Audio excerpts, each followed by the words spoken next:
ଅନେକ ଲୋକ କହୁଛନ୍ତି ରୋଜଗାର କରିବାକୁ ଚାହୁଁଛନ୍ତି ତେବେ ଗୋଟେ ବଡ ପନ୍ଥା ହଉଛି ସାଧୁ ସନ୍ଥ ହେବା। बढ़िया कथा कहल जदि केही हरिहाट पड़िया को आसे केबे से साधु हेबे नाही। ସାଧୁ ସନ୍ଥଙ୍କୁ ନେଇକିରି ମଧ୍ୟ ଅନେକ ସମୟରେ ବାଦ ବିବାଦ ଦେଖିବାକୁ ମିଳୁଛି। ଆପଣ ଆକୁ କେଉଁ ଦୃଷ୍ଟିରେ ଦେଖୁଛନ୍ତି? नहीं नहीं नहीं साधु तो मलय पवन कहीं साधु गाड़ी देले केते मारले केते कौन कहले केते तांकर कौन हो जाउछि तांकर किछि नाही काहे ना से समस्त आशीर्वाद ही दियन समस्त भले रहंती बोली कहन राति उठिले शଯ୍ୟା को जीवा पर्यंत से केवल मंगल चिंता ही करिया चेष्टा से केवल सेइत पे आछंती ना। ସାଧୁ ସନ୍ଥଙ୍କ ନାଁରେ ଅନେକ ସମୟରେ ସଙ୍ଗୀନ ଅଭିଯୋଗ ଆସେ ବିଭିନ୍ନ କଥାକୁ ନେଇକିରି ତାଙ୍କର ଅତୀତକୁ ନେଇକିରି କିମ୍ବା ବର୍ତ୍ତମାନକୁ ନେଇକିରି। ଆପଣ ଅନେକ ପୀଠକୁ ଯାଇଛୁ, ସେଠି ସାଧୁ ସନ୍ଥ ମାନେ ଚାକଚକିଆ ଯାନ ବ୍ୟବହାର କରନ୍ତି, ଶିଷ୍ୟମାନଙ୍କ ଦ୍ୱାରା ସେବା ଉପଭୋଗ କରନ୍ତି। ଆଉ जो चाकचिकिया कथा कहू बोधे आमको आक्षेप करी कहू से मन दुख ना आमर जो घर द्वार देखुच सब आम हाथ में ही गढ़ा इटा पकईचु कादुआ चकड़ीचु माने करणी धरीचु मंदिर ठारू जते जिनस देखुच एवं आसला बेलू आम पाड़गदार ठिया तेणु से कथा कहूँ जमी बहुत ना अच्छी तेणुक सब परिश्रम फल तेणु समस्त यदि परिश्रम करुवे गाड़ी चढ़े घर भी आमर चाल घर ଆପଣ କହିବାକୁ ଚାହୁଁଛନ୍ତି ଯେତେ ସାଧୁ ସନ୍ଥ ଅଛନ୍ତି ସେ ପରିଶ୍ରମ କରନ୍ତୁ, ଗାଡି ଘୋଡା ଚଢନ୍ତୁ, ପରିଶ୍ରମ କରନ୍ତୁ। गाड़ी हूँ गोटे हर्स पावर आगे घोड़ा चढ़ी जाऊे आम घोड़ा रखीचु घोड़ा गाड़ी आमर थिला भल मत सब किसी से व्यस्त ना तेणु जो कौटी दूर दूरांत जी कम समय घोड़ा गाड़ी तो नहीं जाइबनी घोड़ार दाना भल मत सब किसी ने पड़े शगड़ गाड़ी में लोक जाऊे ये भी तो से जिनस ना ये तो हर्स पावर हो गला पिला माने भी कहले बाबा हे गाड़ी पठे दूसरे आप आसवे तेणुक तो ये गला तेणुक आपड़ी कहे जे आप चकचकिया गाड़ी जाऊँ ना से कथा नुह तेणु परिस्थिति पड़े आम गाड़ी सब जा उचित। କାଲିର ସାଧୁ ମାନେ ଶିଷ୍ୟର ଦୁଃଖ ହରଣ କରିବା ବଦଳରେ ଶିଷ୍ୟ ମାନଙ୍କର ଅର୍ଥ ହରଣ କରନ୍ତି। ଆକୁ ଆପଣ କେଉଁ ଦୃଷ୍ଟିରେ ଦେଖୁଛନ୍ତି? हाँ ठीक ठीक कहीं ये तो केते जगह कौन हो आम तो जानू कहीं शिष्य होती निजर माने पिला सदृश माने पुओ झी ठार ऊर्धे किंतु तांकु सब बड़े श्रद्धा स्नेह भक्ति दे दरकार पड़े सी यदि आस पैसा अच्छी कि ना तुम आ खोजा दरकार तुम पुओटे जब तुम खोजुच खोजा बापा तू एत प्रणाम, जय श्री जगन्नाथ। दर्शक बंधु, निर्माल्य भक्तिर आउ एक नूतन अध्याय मु रंजन आपण को स्वागत करुछि।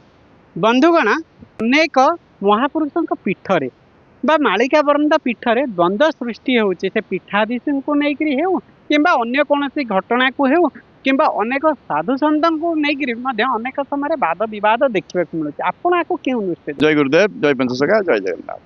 गोटे बढ़िया प्रश्न करुच। साधु तो मलय पवन कहीं साधु गाड़ी देले केते मारले केते कौन कहले केते तांकर कौन हो जाउछि तांकर किछि नाही काहे ना से समस्त आशीर्वाद ही दियन समस्त भले रहंती बोली कहन राति उठिले शଯ୍ୟା को जीवा पर्यंत से केवल मंगल चिंता ही करिया चेष्टा से केवल सेइत पे आछंती ना तांको कहीं कौन कहबो जदि आमको के बिगुड़ुछि कि आमको कि जदि के कौन कहूछि ताले आमे कौन चिंता करिया निश्चित कोठी हमर दोष त्रुटि अछि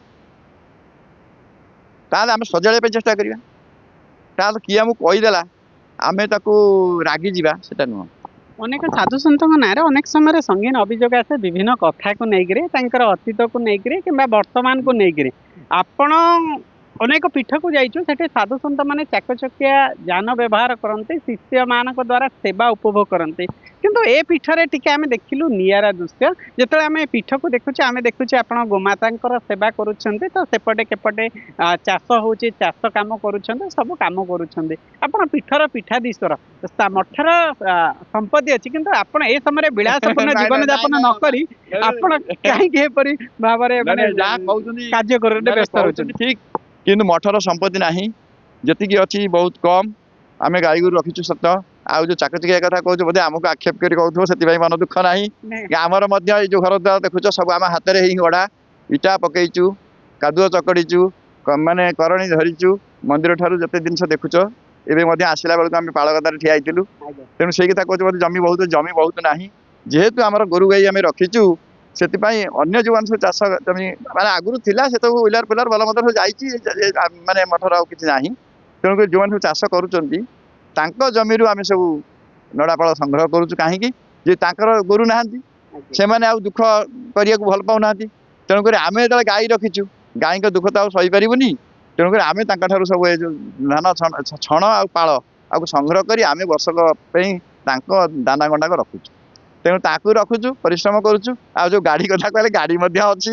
ତେଣୁକରି ସବୁ ପରିଶ୍ରମର ଫଳ।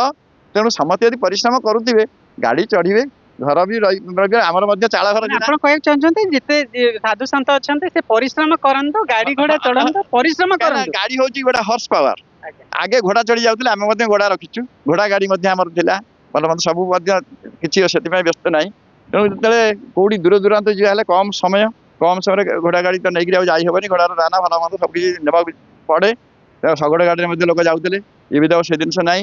ଇଏ ତ ହର୍ସ ପାୱାର ହେଇଗଲାଣି। ପିଲାମାନେ ବି ମଧ୍ୟ କହିଲେଣି, ବାବା ହେଇ ଗାଡି ପଠେଇ ଦଉଛି, ଆପଣ ଆସିବେ। ତେଣୁକରି ସେଟା ତ ଏଇଭଳିଆ ହେଇଗଲାଣି। ତେଣୁକରି ଆପଣ ଯଦି କହିବେ ଯେ ଆପଣ ଚକଚକିଆ ଗାଡିରେ ଯାଉଛନ୍ତି, ନାଇଁ ସେ କଥା ନୁହଁ। ତେଣୁ ପରିସ୍ଥିତି ପଡ଼ିଲେ ଆମେ ଗାଡିରେ ସବୁ ଯିବା ଉଚିତ। କାହିଁକିନା ବହୁତ ଆଜିକାଲି କମ ସମୟରେ ବେଶୀ କାର୍ଯ୍ୟ। ତେଣୁ ବେଶୀ କାର୍ଯ୍ୟ କରିବାକୁ ହେଲେ ଗାଡିରେ ଯିବା ନିହାତି ଆବଶ୍ୟକ। ତା ଯୋଗୁଁ ଆମର ମଧ୍ୟ ଯୋଉ ଭକ୍ତମାନେ ଆସିବା ପାଇଁ ଘର କରିଥିଲୁ, ଭଲ ଘର। କିନ୍ତୁ ଆମେ ରହିଥିଲୁ ଗୋଟେ ଚାଳ ଘରେ। କିନ୍ତୁ ଚାଳ ଘର ଉଇ ଯେତେବେଳେ ଲାଗିଲା, ଛାଇବାକୁ ଲୋକ ଆସିଲେନି, ବାଧ୍ୟ ହୋଇକିରି ତାକୁ ଭାଙ୍ଗିକିରି ସେଇ ନିଜ ହାତରେ ମଧ୍ୟ ସେ ଘର ପ୍ରସ୍ତୁତ କରାଯାଇଛି। ବଢିଆ ପ୍ରଶ୍ନ କରିଛ। କିନ୍ତୁ ସମସ୍ତେ କର୍ମଠ ହୁଅନ୍ତୁ, ଆଉ ସାଧୁ ହୁଅନ୍ତୁ। ସାଧୁ ସାବଧାନ ଯୋଉ କହନ୍ତି, ପରିଶ୍ରମ କରନ୍ତୁ। କାହିଁକି ନା ବୃଦ୍ଧା ସମୟରେ ସବୁ ସାଧୁ ସନ୍ନ୍ୟାସୀ ହଉଛନ୍ତି, ସେ ବୃଦ୍ଧା ସମୟରେ କଣ କରିବେ? କିଛି କରିପାରିବେନି। ବୟସ ସମୟରେ ହେଲେ, ଆମେ ଯେତେବେଳେ ବୟସ ସମୟରୁ ଆସିଛୁ, ଆମେ ସବୁ କିଛି କରିପାରୁଛୁ। କାହିଁକିନା କାଲି ଭଳିଆ ମନେ ପଡେ, ଜଣେ ସାଧୁ ନାହାନ୍ତି, ସେ ଦେହାନ୍ତ ହେଇଗଲେଣି। ସିଏ ଆସିଲେ ପିଠୁକୁ, ଆମକୁ ଆମେ ସେ କରଣୀ ଧରିକି ମନ୍ଦିର କାମ କରୁଥିଲୁ।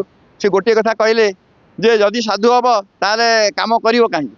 ଆମେ ସେଇଠି ଉତ୍ତର ଦେଲୁ, ଯଦି କାମ ନ କରିବ ପାରିବ ତାହେଲେ ସାଧୁ କାହିଁ ହବ? ବୁଝିପାରୁଛୁ? ସେ ଚାଲିଗଲେ, ଅଳ୍ପ ଦିନ ହେବ ସେ ଚାଲିଗଲେ। ଆଉ ଅବଶ୍ୟ ନିମନ୍ତ୍ରିତ ଆମେ ଥିଲୁ। ସେତେବେଳେ ଆମର ଏଠି ଚାନ୍ଦଳରେ ପ୍ରୋଗ୍ରାମ ଥିଲା। ଆମେ ତାଙ୍କୁ କହିଲୁ, ବାବା ଆମେ ନିମନ୍ତ୍ରଣ ରଖୁଛୁ, ଆଉ ଗଲା ଭଳିଆ ପରିସ୍ଥିତି ନାହିଁ, ଯାଇପାରିଲୁ ନାହିଁ। କିନ୍ତୁ ଅବଶ୍ୟ ଭଲ ସାଧୁ। ଆଉ ତେଣୁକରି ସେ ଦେହାନ୍ତ ହେଇଗଲେଣି। ତେଣୁ ଏଇଭଳିଆ କଥା। ତେଣୁକରି କର୍ମ ହିଁ ଭଗବାନ। ଆମେ ସମସ୍ତେ କର୍ମ କରିବା। ଅନେକ ଲୋକ କହୁଛନ୍ତି ଯେ ଯଦି ଆପଣ ରୋଜଗାର କରିବାକୁ ଚାହୁଁଛନ୍ତି, ତେବେ ଗୋଟେ ବଡ ପନ୍ଥା ହଉଛି ସାଧୁ ସନ୍ଥ ହେବା। ଆକୁ ଆପଣ କେଉଁ ଦୃଷ୍ଟିରେ ଦେଖୁଛନ୍ତି? ଏବଂ ଆଜିକାଲି ଯୋଉ ଅନେକ ସାଧୁ ସନ୍ଥ ଆସିଛନ୍ତି, ଏବଂ ଅନେକ ସାଧୁ ସନ୍ଥ ସମାଜକୁ ସୁଧୁରିବା ପାଇଁ ସେମାନଙ୍କର ବହୁତ ଅବଦାନ ଅଛି। ଏବଂ ଅନେକ ସାଧୁ ସନ୍ଥ ଅଛନ୍ତି ଯିଏକି ସମାଜକୁ ଗୋଟେ କୁବାର୍ତ୍ତା ଦେବା ପାଇଁ ସେମାନଙ୍କର ମଧ୍ୟ ଅନେକ ବାବା ଅବଦାନ ଅଛି। ଆପଣ ଆକୁ କେଉଁ ଦୃଷ୍ଟିରେ ନାଇଁ ଦେଖୁଛନ୍ତି? ବାବା, ବଢିଆ କଥା କହିଲ। ଯଦି କେହି ହରିହାଟ ପଡିଆକୁ ଆସେ, କେବେ ସେ ସାଧୁ ହେବେ ନାହିଁ। ବହୁତ ଲୋକ ଆସିଛନ୍ତି ହରିହାଟ ପଡିଆରେ, ଆସିକି କିଛି ଦିନ ରହିଲା ପରେ ପଳେଇ ଯାଇଛନ୍ତି ଡିଆ ମାରି। ବାବାରେ ଆମେ ସାଧୁ କାହିଁ ହବୁ? ଆମେ ଘରେ ରହିବୁ, ଆମ ପିଲା ଛୁଆ ଭଲ, ଆମେ ଭଲ। କାହିଁକି ନା ହରିହାଟ ପଡିଆରେ ଯୋଉ ଖଟଣି, ହରିହାଟ ପଡିଆରେ ଯୋଉ କାର୍ଯ୍ୟକ୍ରମ, ସାଧୁବାକୁ ଲୋକ ଭଲ ପାଇବେ ନାହିଁ। କିନ୍ତୁ ଅଲଗା ଜାଗାରେ ଯଦି କେହି ଆପଣ କହିଲେ ଖଟଣି, ଏଠି ଏମିତି କଣ କାମ ହଉଛି ଯେ ଆପଣ ଦେଖୁଥିବେ ଆସିଲା ପୂର୍ବରୁ ଆମେ ଯୋଉ ଡ୍ରେସରେ ବର୍ତ୍ତମାନ ବି ଅଛୁ, ଆମେ କୋଉଠି ଥିଲୁ ଆପଣ ଜାଣିଥିବେ। ଆପଣ ଚିନ୍ତା କରୁଥିବେ, ମାନେ ଯେମିତି ସକାଳୁ ସଞ୍ଜ ରାତି 11ଟା ପର୍ଯ୍ୟନ୍ତ ଯଦି ଗାଈ 20ଟି ଗାଈ ଯଦି ରହିବେ, ଗାଈଗୋରୁ 20, କାହିଁକିନା ଗାଈ ଯେହେତୁ ତମକୁ ଚଳଉଛନ୍ତି, ତମେ ତାଙ୍କୁ ଚଳେଇବ ନା ନାହିଁ। ଘୋଡ଼ା ବର୍ତ୍ତମାନ 3ଟି, କୁକୁର ବର୍ତ୍ତମାନ 15ଟି, ଅତିଥି ଅଭ୍ୟାଗତ ଅଛନ୍ତି, ପାରା ଅଛନ୍ତି, ଜୀବଜନ୍ତୁ ଅଛନ୍ତି, ସମସ୍ତେ ଅନିଶା କରିଛନ୍ତି ସାଧୁଙ୍କ ହାତକୁ। ସାଧୁ ଯଦି କାହା ହାତକୁ ଅନିଶା କରିବ, ସେ ଯଦି ନଦେଲେ, ତାହେଲେ ତ ସେ ଏ ଜୀବଜନ୍ତୁ ସବୁ ମଲେ, ଦୋଷ କାହାକୁ ହବ? ତାହେଲେ ସାଧୁ ଯଦି ଖଣ୍ଟ ହେଇଯିବ, ତାହେଲେ ଦୋଷ କାହାକୁ ହବ? ଜୀବଜନ୍ତୁ ମରିଯିବେ ନା ନାହିଁ। ତେଣୁକରି ସାଧୁ ଅକ୍ଳାନ୍ତ ପରିଶ୍ରମ କରିବା ଦରକାର। ସାଧୁ ଯଦି ପରିଶ୍ରମ କରେ, ଲୋକ ଶିକ୍ଷା ପାଇବେ। ଦେଖ, ଆମେ ଯାଇଥିଲୁ ଅମୁକ ବାବାଙ୍କ ପାଖକୁ, ସେ ଗଛ ଲଗାଉଥିଲେ, ସେ ଫୁଲ ତୋଳୁଥିଲେ, ସେ ଗୋ ସେବା କରୁଥିଲେ। ଆମେ ଗୋଟେ ଗାଈ ରଖିବା ଘରେ। କାହିଁକି ନା ଗାଈ ରଖିଲେ, ଗୋ ସେବା କଲେ, ଯୋଉ ଆଜିକାଲି ଯୋଉ ଗଣ୍ଠି ପେନ୍ ସବୁ ହଉଛି, ଏସବୁ ଜଏଣ୍ଟ ପେନ୍ ସବୁ ଦୂର ହେଇଯିବ। କାହିଁକି ନା ଯେହେତୁ ଗାଈଟି ଯଦି ବନ୍ଧା ହେଇଛି, ତମେ ଘାସ କେରାଏ ପକେଇବ, ତା ଗୋବରଟି ଉଠେଇବ, ତାକୁ ଟିକେ ପରିଷ୍କାର ରଖିବ, ତାହେଲେ ତମେ ମଧ୍ୟ ରୋଗରେ ପଡ଼ିଥିଲେ ମଧ୍ୟ ତମ ରୋଗ ମଧ୍ୟ ଦୂରୀକରଣ ହେଇଯିବ। କିନ୍ତୁ ଆମେ ତାହା କରୁନି। ଗାଈକି ହଟେଇ ଦିଅ, ମୋ ବୋଉ ବହୁତ କଷ୍ଟ କଲାଣି, ମୋ ବାପା ବହୁତ କଷ୍ଟ କଲାଣି। ନା, ଯଦି ବାପା ମା ଭଲ ମନ୍ଦ ସୁସ୍ଥ ଅଛନ୍ତି, କି ସୁସ୍ଥ ରଖିବାକୁ ଚାହିଁବାକୁ ହେଲେ ଗୋଟେ ଗାଈଟି ରଖନ୍ତୁ। ତାହେଲେ ଗାଈଠାରୁ କ୍ଷୀର ବି ପାଇବେ, ଗୋବରଟି ନେଇକିରି ମଧ୍ୟ ବିଲ ବାଡ଼ିରେ ପକେଇବେ, ଫୁଲ ଗଛ ବି ଲଗେଇବେ, ତା ଦେହରେ ମାନେ ହାତ ଗୋଡ଼ ସବୁବେଳେ ଫିଟ୍ ରହିବ, ଡାକ୍ତର ପାଖକୁ ଯିବା ଆବଶ୍ୟକ ନାହିଁ। ତେଣୁକରି ସମସ୍ତେ ଯେମିତି କହନ୍ତି, ମାନେ ଆରମ୍ଭରୁ ଶେଷ ପର୍ଯ୍ୟନ୍ତ, ଆମେ କହିବା କଥା ବୃଦ୍ଧ ପର୍ଯ୍ୟନ୍ତ ଯଦି ହାତ ଗୋଡ଼ ପ୍ରଭୁ ଚଳଉଥିବେ ଗୁରୁଦେବ, ଆମେ ଚୁମୁଟିକିରି ମଧ୍ୟ ଚୁମୁଟାଏ ଘାସ କି ମୁଠାଏ ଘାସ ଆଣିକି ଗାଈକି ଦେଇପାରିବେ। କର୍ମ, ଯଦି କର୍ମ କରିପାରିବା, କର୍ମ ଭିତରେ ମଧ୍ୟ ଧର୍ମ ଅଛି। ଆଉ ଖାଲି ଆମେ ଧର୍ମ କରିବା, ତମେ ଆସ ଆମକୁ ଦିଅ, ଏଠି ଦବ କିଏ? ଦବ କିଏ? ଯଦି ପ୍ରଭୁଙ୍କୁ ଖାଲି ସମସ୍ତେ ଦଉଥାନ୍ତେ, ପ୍ରଭୁ ଯଦି ନଉଥାନ୍ତେ, ତାହେଲେ ପ୍ରଭୁଙ୍କ କେହି ଯାଆନ୍ତେନି। ତେଣୁକରି ସେଥିପାଇଁ ଏଠିକି ଯିଏ ଆସନ୍ତି ସେ ଡରି ଯାଆନ୍ତି, ଏଇ ବାବାଙ୍କ ପାଖକୁ ଏଇନି ଗଲେ ବାବା ତ ଫଟୁଥିବେ, ଆମେ ଯଦି ଇଟା ପଡୁଛି କିରେ, ହଁ ନା ଆଉ ଯିବୁନି। ବାବା ଆମର ଅନ୍ତିମ ପ୍ରଶ୍ନ ରହିବ, ପ୍ରାୟ ଅନେକ ସ୍ଥାନରେ ଆମେ ଶୁଣିବାକୁ ପାଇଛୁ, ଅନେକ ବ୍ୟକ୍ତି ବିଶେଷ କହନ୍ତି ଯେ ଆଜିକାଲିର ସାଧୁମାନେ ଶିଷ୍ୟକୁ ଜ୍ଞାନ ଦେବା ବଦଳରେ ଶିଷ୍ୟର ଦୁଃଖ ହରଣ କରିବା ବଦଳରେ ଶିଷ୍ୟମାନଙ୍କର ଅର୍ଥ ହରଣ କରନ୍ତି। ଆକୁ ଆପଣ କେଉଁ ଦୃଷ୍ଟିରେ ଦେଖୁଛନ୍ତି? ହଁ ଠିକ ଠିକ, କାହିଁକିନା ଯେ ତ କେତେ ଜାଗାରେ କ'ଣ ହଉଥିବ ଆମେ ତ ଜାଣିନୁ, କାହିଁକିନା ଶିଷ୍ୟ ହଉଛନ୍ତି ନିଜର ମାନେ ପିଲା ସଦୃଶ୍ୟ, ମାନେ ପୁଅ ଝିଅ ଠାରୁ ଉର୍ଦ୍ଧ୍ୱରେ, କିନ୍ତୁ ତାଙ୍କୁ ସବୁବେଳେ ଶ୍ରଦ୍ଧା ସ୍ନେହ ଭକ୍ତି ଦେଇ ତାଙ୍କ ଦରକାର ପଡ଼ିଲେ ସିଏ ଯଦି ଆସିଛନ୍ତି ତାଙ୍କ ପାଖରେ ପଇସା ଅଛି କି ନାହିଁ ତମେ ଆଉ ଖୋଜିବା ଦରକାର। ତମ ପୁଅଟିର ଯେମିତି ତମେ ଖୋଜୁଛ ତାଙ୍କୁ ଖୋଜିବା, ବାପା ତୁ ଏତେ ବାଟ ପଇସା ଅଛି ତ, ଯଦି ନାହିଁ ତାହେଲେ କିଛି ତାଙ୍କୁ ଦେବା ଦରକାର। କାହିଁକି ନା ଏମିତି ମଧ୍ୟ ଆମେ ଏ କଥା କାହିଁକି କହୁଛୁ ନା କେନ୍ଦୁଝରରୁ ଜଣେ ପିଲା ଆସିଥିଲା, ସିଏ ଆମେ ଶୋଇପଡ଼ିଛୁ ଆମକୁ ସେ କହିନି, ମାନେ ଲିଫ୍ଟରେ ସେ କେନ୍ଦୁଝର ପଡ଼ିଯାଇଛି, ତାର ସେ ଆସିଛି ସୁଖରେ, ଗଲାବେଳକୁ ମଧ୍ୟ ବହୁତ ସୁଖରେ ଯାଇଛି। ଆମେ କହିଲୁ ବାପା ତୁ ଗଲୁ ତୋର ପଇସା ଥିବ କି ନା, ବାବା ଆପଣଙ୍କ ଦୟାରୁ ମୋର କୋଉଠି କିଛି ଅସୁବିଧା ହେଇନି, ମୁଁ ସବୁ ଜାଗାରେ ପାଇଛି, ଆଉ ମୁଁ ଆସିକିରି ସେମାନେ ବସରେ ଆସିବା ପୂର୍ବରୁ ମୁଁ ଆସି ପହଞ୍ଚିଯାଇଛି। ତାର ତ ଗୋଟେ ଜିନିଷ ତାର ଚିନ୍ତା ରହିଲା ଆମ ପାଖରେ, ଆମର ଚିନ୍ତା ରହିଲା ତା ପାଖରେ ଥିବ କି ନଥିବ। ତେଣୁକରି ଯଦି କୌଣସି ମାନେ ତମର ପିଲା ଶିଷ୍ୟମାନେ ଆସୁଛନ୍ତି କାହା ପାଖରେ ନାହିଁ, ତାକୁ ପଚାର ବାପା ତୋର ଅଛି କି?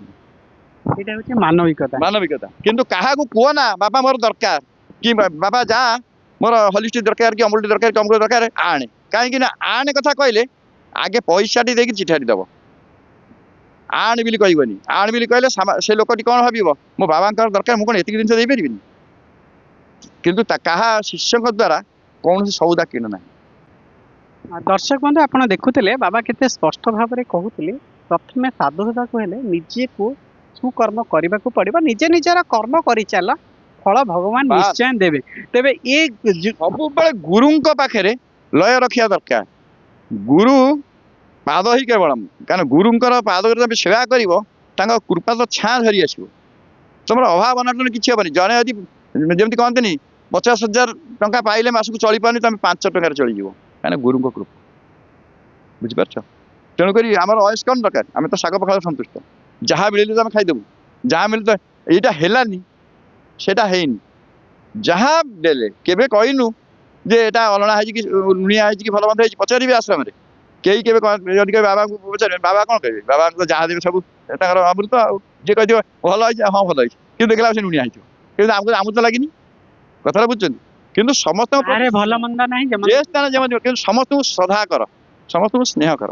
ଆଉ ଗୋଟେ ଜିନିଷ ହଉଛି କ'ଣ, ରାଗ ହିଂସା କର ଦୂର, ହରିନାମ କର ସର, ରଙ୍କର ତ ନ ରହିଥିଲି ଜନ୍ତା ହରତା ଲକ୍ଷରେ ମନ ଚାଲ, ଭବ ବନ୍ଧନ କାନି ମନ ଚାଲ। ସମସ୍ତେ ଟିକେ ରାଗ, କାହିଁକିନା ବହୁତ କୋପି ସାଧୁ ମଧ୍ୟ ଭବିଷ୍ୟତରେ ଥିଲେ, ଆମେ ସବୁ ଶୁଣିଛୁ ଦୁର୍ବାସା, କିନ୍ତୁ ସେ କ'ଣ କରୁଥିଲେ ନା ପ୍ରତିଦିନର ଗଚ୍ଛିତ ଧନ ନଷ୍ଟ କରିଦେଉଥିଲେ। କିନ୍ତୁ ଆମେ ଗଚ୍ଛିତ ଧନ ନଷ୍ଟ କରିବାକୁ ଚାହୁଁନୁ, କୋଉ ସାଧୁମାନଙ୍କୁ ଆମେ କହୁନୁ ଯେ ତମ ଗଚ୍ଛିତ ଧନ ନଷ୍ଟ କର, ସମସ୍ତେ ତାଙ୍କ ପିଲାମାନଙ୍କୁ ଶ୍ରଦ୍ଧା କରନ୍ତୁ, ସମସ୍ତେ ତାଙ୍କ ଭକ୍ତମାନଙ୍କୁ ଶ୍ରଦ୍ଧା କରନ୍ତୁ। କାହିଁକିନା ଆମେ ଯେହେତୁ ଆଜି ହେଇଛୁ ପୀଠାଧୀଶ, କାଲି ମଧ୍ୟ କାହାର ଯୋଉ ଯିଏ ହେଇଥିବ ପୁଣି ପୀଠାଧୀଶ, ଆମେ ପୁଣି ଯେତେବେଳେ ଆସିବୁ ପୁଣି ଯିଏ ଆମର ଶିଷ୍ୟ ହେଇଥିବ ଆମେ ମଧ୍ୟ ତାର ପାଦ ସେବା କରି ତାଠୁ କିଛି ନେବୁ। ଯଦି ଜନ୍ମ ମରଣ ମାର ଚାଲିଛି, ଆମର ଯଦି ଶେଷ ନ ହେଇଯିବ ପୁଣି ତମେ ଆସିବୁ ନା। ବୁଝିପାରୁଛନ୍ତି? ତେଣୁକରି କେହି କାହାର ଗୁରୁ ନୁହଁ, କେହି କାହାର ଶିଷ୍ୟ ନୁହଁ। ଆଜି ଯେ ପୁଅ ହେଇଛି କାଲି ମଧ୍ୟ ସେ ବାପା ହଉଛି, ହଉନି? ବୃଦ୍ଧ ବେଳେ ତମକୁ ମାନେ ତମେ ଡାକୁଛ ବାପା, ତମେ ଡାକୁଛ ବାପା, ତମ ବାପା ଯୋଉ ଗୁଡ଼ା ବାପାରେ ଟିକେ ପାଣି ଦେ, କାହିଁକି ନା ବାପା କହିଲେ, ବାପା ଶବ୍ଦଟା ଏତେ ମଧୁର, ବାପା କହିଲେ ସେ ପାଣି ଦବ, ପାଣି ନଦେଲେ ଆମେ ଝାଡ଼ା ପ୍ରସାଦ ଯାଇପାରିବାନି। କଥାଟା ବୁଝିପାରୁଛ? ତେଣୁ ସମସ୍ତେ ସମସ୍ତଙ୍କୁ ଶ୍ରଦ୍ଧା କରିବା ଦରକାର, ସ୍ନେହ କରିବା ଦରକାର, ମମତା କରିବା ଦରକାର। ଆଉ ଯୋଉ କହୁଛ ରାଗ ସାଧୁମାନେ କେବେ କରିବେନି। ବଢ଼ିଆ ସୁନ୍ଦର ଭାବରେ ଆପଣ କହିଲେ, କୌଣସି ସାଧୁ ସନ୍ଥ କେବେ କ୍ରୋଧିତ ହୁଅନ୍ତିନି, ଏବଂ ଯେଉଁ ସାଧୁ ସନ୍ଥ ସ୍ୱଳ୍ପ ସଂଖ୍ୟାର ସାଧୁ ସନ୍ଥ କ୍ରୋଧିତ ହେଉଛନ୍ତି ବା କ୍ରୋଧିତ ସ୍ୱଭାବରେ ଅଛନ୍ତି, ସେମାନେ ନିଜକୁ ପରିବର୍ତ୍ତନ କରିଦେବା ନିହାତି ଆବଶ୍ୟକ, ଏବଂ ପରିବର୍ତ୍ତନ କଲେ ସମାଜରେ ଗୋଟେ ସୁସ୍ଥ ବାତାବରଣ ସୃଷ୍ଟି କରିପାରିବ। ତେବେ ଦର୍ଶକ ବନ୍ଧୁ, ବାବା କେତେ ସ୍ପଷ୍ଟ ଭାବରେ କହିଲେ କଳିଯୁଗ ଶେଷରେ କ'ଣ କ'ଣ ଲକ୍ଷଣ ରହୁଛି, କଳିଯୁଗ ଶେଷ କିପରି ହେଉଛି ଏବଂ କଳିଯୁଗ ଶେଷରୁ କିପରି ବଞ୍ଚି ହେବ। ଯୁଗ ପରେ ଯୁଗ ଯାଉଛି, ଆ ପରେ ମଧ୍ୟ ଆହୁରି ଅନେକ ଯୁଗ ଆସିବ, ଏବଂ ସାଧୁ ସନ୍ଥଙ୍କର भूमिका कौन से संपर्क में बाबा स्पष्ट भाव में कहले। तेज दर्शक बंधु आज तो समय जाइए आज वाणी को ये विराम दबा पुनर्बार भेट आगामी अध्याय आउ एक नूतन स्थान में तेज जाके रोचे प्रणाम जय श्री जगन्नाथ। बाबा आपन बहुमूल्य समय स्वल्प समय देथिबा तो अशेष धन्यवाद प्रणाम जय श्री जगन्नाथ।